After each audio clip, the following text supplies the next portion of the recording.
Connect News Media Tabiriba Singutaram Okchari Momo, Chinki, Chowmin, Hakchang Yonbi, Masas Tobi, Lupa Chonga Pige, Aigi Nupaga Tumino, Asigumba Atibo Hike, Haiduna, Arunachal Pradesh ki Nupi Macha Ahumda, Saiba Thangba Thangkhiba, Delhi gi, Malben Nagar gi, couple, Har Singh Amadi, Ruby Zen, Police na Fakhre, Atibo Wahi Singh Asisin Aduna, Nupi Macha Ahum Asibu, Insult Tauki, Hantana Yengba, Mi Usitaba Todo Asina, Lebak Pumbada, headline Oinaki. Political leaders sing tongan ba celebrity amadi organization kya nasu ikai ningai oiba thodo asigi condemn taunaki Northeast ki mi singbu discriminate tawkhiba couple asigi mathakta akanba action lokhan anaba demand taunaki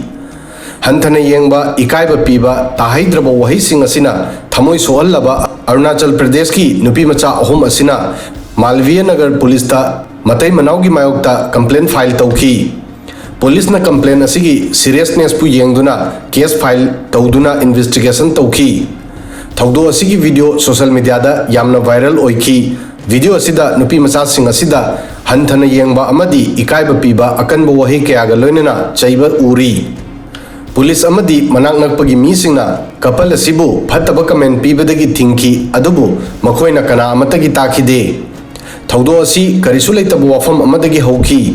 Arunachal gi nupi macha sing asina makhoi gi room da AC haphalami masida mechanic na phanglang da drilling tawbuda phanglang gi akaiba machet sing makha thangba floor da leiba room gi balcony da taki masi ubada couple asina laktuna marai yenaki adudagi couple asina chaiba thangba amadi objectionable oiba comment kya tawba hoki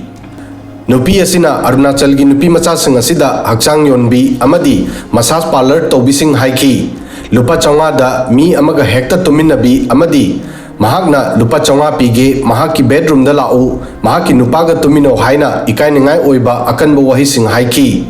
masida natana nupi asina political influence ki arrogant comment supi ki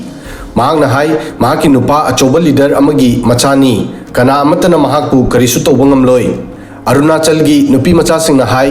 Arunachal Pradesh Bharat ki manungdani aikhoi Indian ni adubu Delhi da matam pumbada chinki chowmin gumba wahi tattana tarakli adubu ngasi taribo wahi sing amadi ikaiba nangliba asigumna mamangda amukta thokidri nupi macha sing asina thamoi nungaitana hai aikhoi na ngasi phangliba insult amadi mi usitaba matawasi hojik phawbada kanagumba amatada asumna tholam loi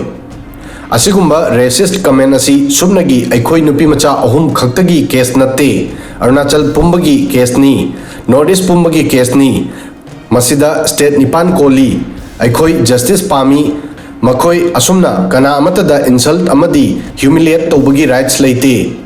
UPSC ki coaching tawribi amadi DU da lairik laisu tamlibi Arunachal Pradesh ki nupi macha sing asida asigumba athibo wahi sinaduna chaiba thangba tawriba asi subnagi insult tawbuta natana Northeast ki mi sing gi mayokta luna takraba discrimination gi mamibu udli masi yamna sathiba mentality ni adubu hojik Delhi police na couple asibu phakiba asina message asi piri madudi kanagumba amana hekta Northeast ki miyoi singda maram chadana chaiba thangba hanthana yengba yade haiba utli thawdo asina matungda metro city singda Northeast ki mi singda asigumba akan masaduna hanthana yengba amadi chaiba thangba tawbudagi masabu phathajagani masi Delhi police ki thaganingai oiba afabu khongthangni video sida ngasi gi dimatang soi fawbadang thagasari